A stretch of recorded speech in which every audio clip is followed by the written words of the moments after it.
Dünya bizimle Kü dilinde danışır.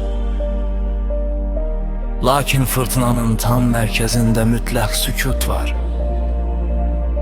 Başkalarının düşüncelerinin bittiği yerde sen başlayırsın.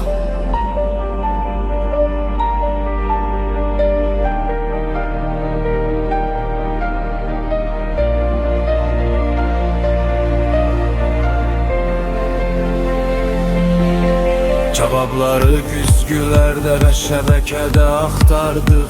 Hakikatin haritalarda olmadığını unuttuk. Her nefes bir seçimdir, adım bir koddur. Biz sıranı pozuruk, biz yolu değişirik. Köhne farfor kimi qəlibləri sındırarak sərhədləri aşırıq, kapıları açırıq.